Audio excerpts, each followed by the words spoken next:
Atlantic মহাসাগর বা অতলান্ত মহাসাগর পৃথিবীর দ্বিতীয় বৃহত্তম মহাসাগর। এর আয়তন ১০৬.৪ মিলিয়ন বর্গ কিলোমিটার, ৪১.১ মিলিয়ন বর্গ মাইল। এটি পৃথিবী পৃষ্ঠের প্রায় ১/৫ এলাকা জুড়ে অবস্থিত।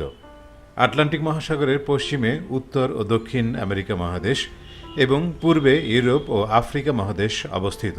উত্তরে উত্তর মহাসাগর এবং দক্ষিণে দক্ষিণ মহাসাগর। ৪টি মহাদেশ জুড়ে বিস্তৃত আটলান্টিক মহাসাগর বিশ্ব বাণিজ্যের জন্য অত্যন্ত গুরুত্বপূর্ণ। বিশ্বের ৫টি মহাদেশ ও শতাধিক দেশ আটলান্টিক মহাসাগরের তীরে অবস্থিত। আটলান্টিক মহাসাগরের রহস্যময় জীববৈচিত্র্যতা বিজ্ঞানী ও গবেষকদের কাছে এখনও এক বিস্ময়। আটলান্টিকের তীরে ইউরোপ আমেরিকার মতো বিশ্ব পরাশক্তিদের অবস্থান হওয়ায় এই সাগরের রাজনৈতিক ও অর্থনীতির গুরুত্ব অপরিসীম। আটলান্টিক মহাসাগর অদ্ভুত, অজানা এবং বিস্ময়কর। ধারণা করা হয় জুরাসিক যুগ থেকেই আটলান্টিক মহাসাগরের গঠন শুরু হয়। এর আয়তন ১০,৬৪,০০,০০০ বর্গ কিলোমিটার। আটলান্টিক পৃথিবীর দ্বিতীয় বৃহত্তম মহাসাগর।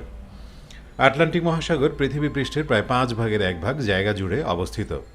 উত্তর আমেরিকা, দক্ষিণ আমেরিকা, ইউরোপ, এশিয়া, আফ্রিকা এই ৫টি মহাদেশের ১৩৩টি দেশ আটলান্টিক মহাসাগরের তটরেখায় অবস্থিত।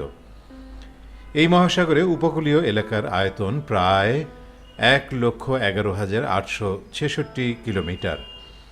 আটলান্টিক মহাসাগরের পশ্চিমে রয়েছে উত্তর ও দক্ষিণ আমেরিকা মহাদেশ এবং পূর্ব দিকে ইউরোপ ও আফ্রিকা মহাদেশ। মহাসাগরটি উত্তর দক্ষিণে উত্তর মহাসাগর থেকে দক্ষিণ মহাসাগর পর্যন্ত বিস্তৃত। দক্ষিণ আমেরিকার কেপ হর্নের কাছে আটলান্টিক মহাসাগর প্রশান্ত মহাসাগরের সাথে একত্রিত হয়েছে। এই মহাসাগর ডেনমার্ক প্রণালী, গ্রিনল্যান্ড সাগর, নরওয়েজিয়ান সাগর ও ব্যারেন্টস সাগরের মধ্য দিয়ে আর্কটিক মহাসাগরের সাথে যুক্ত হয়েছে। আটলান্টিক মহাসাগরের গড় গভীরতা প্রায় ১২,০০০ ফুট।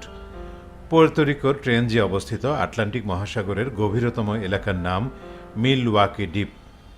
এই স্থানের গভীরতা প্রায় ২৮,০০০ ফুট। আটলান্টিক মহাসাগরের সবচেয়ে বড় দ্বীপ গ্রিনল্যান্ড। গ্রিনল্যান্ডের আয়তন বাংলাদেশের আয়তনের প্রায় ১৫ গুণ বড়।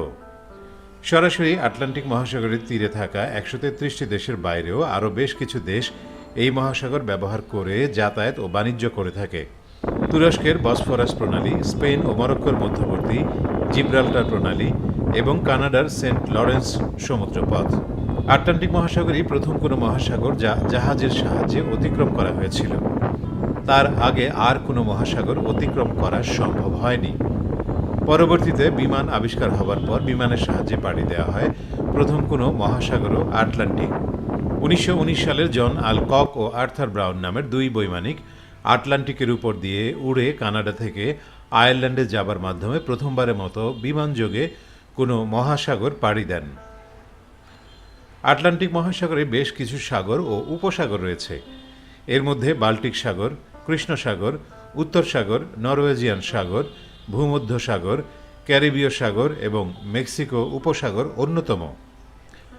আমাজন নদী, মিসিসিপি নদী, রিও দে প্লাতা নদী, নাইজার নদী, কঙ্গো নদী, রাইন নদীর মতো প্রধান প্রধান নদীগুলোর পানি প্রত্যক্ষ বা পরোক্ষভাবে এই মহাসাগরে পতিত হয়। দুটি সাগর বা দুটি বিশাল জলরাশিকে সংযুক্তকারী সরু জলপথকে প্রণালী বলা হয়। আটলান্টিক মহাসাগরে একাধিক প্রণালী রয়েছে। এগুলোর মধ্যে উল্লেখযোগ্য হল ডেনমার্ক প্রণালী, ম্যাজেলান প্রণালী, ফ্লোরিডা প্রণালী ও ডোভার প্রণালী। ইংল্যান্ড ও ফ্রান্সের মধ্যবর্তী ডোভার প্রণালী বিশ্বের সবচেয়ে ব্যস্ততম সমুদ্র প্রণালী। এখানে প্রতিদিন প্রায় ৪০০ বাণিজ্যিক জাহাজ যাতায়াত করে। আটলান্টিকের জল সময় ও স্থানভেদে বরফেও পরিণত হয়।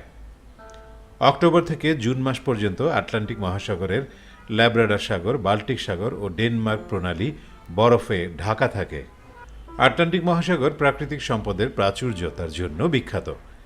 আটলান্টিক তীরবর্তী দেশগুলোর অর্থনৈতিক উন্নয়নে মহাসাগরটি উল্লেখযোগ্য অবদান রেখেছে।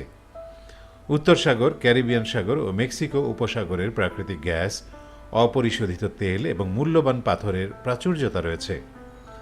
কিউবা ও ফ্লোরিডা কিস দ্বীপপুঞ্জের মধ্যবর্তী ফ্লোরিডা প্রণালী পেট্রোলিয়াম ও প্রাকৃতিক গ্যাসের জন্য বিখ্যাত। ফ্লোরিডা প্রণালীর উত্তর কিউবা অববাহিকায় প্রায় ৮৭ কোটি ঘনমিটার পেট্রোলিয়াম, ৯.৮ ট্রিলিয়ন ঘনমিটার প্রাকৃতিক গ্যাস থাকার সম্ভাবনা রয়েছে। আটলান্টিক মহাসাগরে সোনার খনিও আছে, কিন্তু তা উত্তোলনের মাধ্যমে বাণিজ্যিকভাবে লাভবান হওয়ার কার্যকরী পদ্ধতি এখনও আবিষ্কার হয়নি। মৎস্য সম্পদের প্রাচুর্যতার জন্য আটলান্টিক মহাসাগরের বেশ সুখ্যাতি রয়েছে। সামুদ্রিক মৎস্য সম্পদের দিক থেকে আটলান্টিক মহাসাগরের অবস্থান দ্বিতীয়। বিশ্বে মোট মাছের প্রায় 25% আটলান্টিক মহাসাগর থেকেই আসে। আটলান্টিকের সৌন্দর্যকে কেন্দ্র করে ক্যারিবিয়ান উপকূল, ফ্লোরিডা বিচ এবং মিয়ামি বিচে বিরাট লাভজনক পর্যটন শিল্পের বিকাশ ঘটেছে।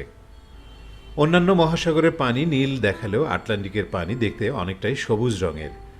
আটলান্টিক মহাসাগরের তলদেশে মৃত জলজ উদ্ভিদ থেকে এক ধরনের হলুদ রঙের রঞ্জক পদার্থ নিঃসারিত হয়। এর কারণে সমুদ্রের পানি সবুজাভ বর্ণ ধারণ করে। এছাড়া আটলান্টিকের পানিতে সূর্যের 7টি রঙের মধ্যে সবুজ রঙটি বেশি বিচ্ছুরিত হয়, ফলে আটলান্টিক মহাসাগরের পানির রং নীলের পরিবর্তে সবুজ দেখায়। আটলান্টিকের পানি অত্যন্ত লবণাক্ত। এর জলের পৃষ্ঠদেশের তাপমাত্রা -4 ডিগ্রি থেকে 30 ডিগ্রি পর্যন্ত ওঠানামা করে।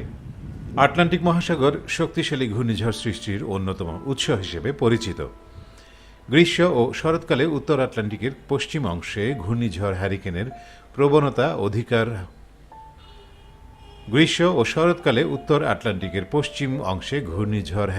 প্রবণতা অধিক হারে লক্ষ্য করা যায়। ঘূর্ণিঝড়সমূহ সাধারণত আফ্রিকার কেপ ভার্দে উপকূল থেকে বিস্তৃতি লাভ করে পশ্চিমে ক্যারিবিয়ান সাগরের দিকে ধাবিত হয়।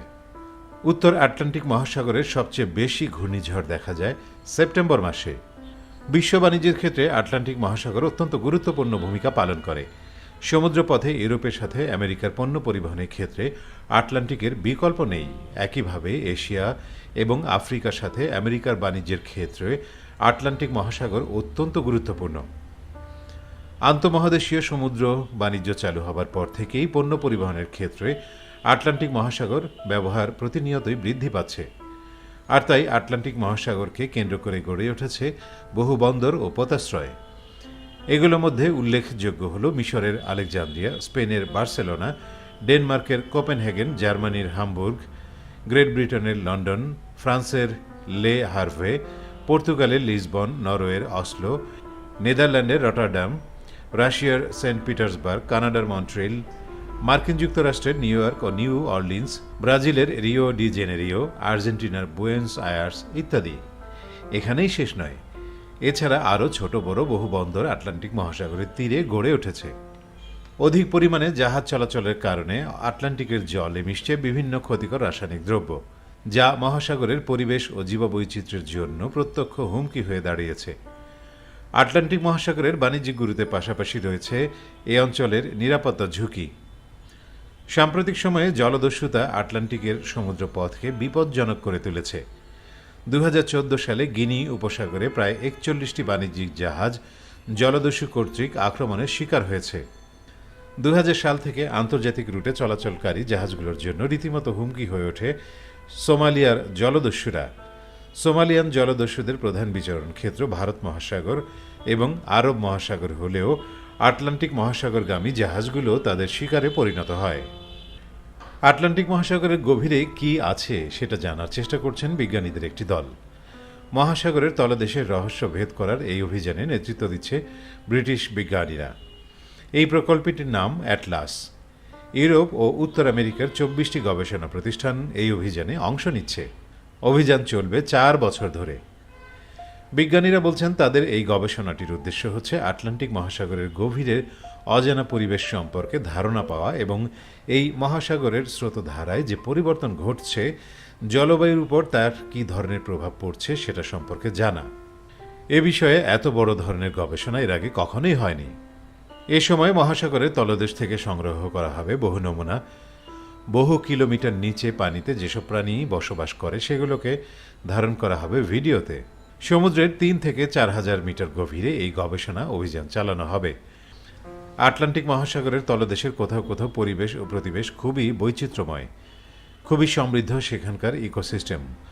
আছে নানা রকমের কোরাল ও স্পঞ্জ আর বিচিত্র সব প্রাণী। এই গবেষণায় নানা রকমের যান ব্যবহার করা হয়। সমুদ্রের গভীরে পাঠানো সেসব যানের চলাচল নিয়ন্ত্রণ করা হয় রিমোট কন্ট্রোলের সাহায্যে। এগুলোকে বলতে পারেন রোবোটিক সাবমেরিন। এসব যান সমুদ্রের তলদেশে হাঁটাচলা করতে পারে। এগুলোর হাত ও পা আছে, যা দিয়ে তারা সংগ্রহ করতে পারে বিভিন্ন রকমের নমুনা। তারপর সেসব নিয়ে আসা হয় গবেষণাগারে। অ্যাটলাস প্রকল্পের বিজ্ঞানীরা আটলান্টিক মহাসাগরের গভীরে বহু স্থানেই এসব যান পাঠাবেন। রোবোটিক সাবমেরিন আর সি গ্লাইডার পাঠিয়ে সেখান থেকে সংগ্রহ করে আনবেন নানা ধরনের নমুনা। এছাড়াও এসব যন্ত্রে বসানো জিপিএস প্রযুক্তির সাহায্যে সমুদ্রের গভীর থেকে সংগ্রহ করা হবে বিরল সব তথ্য।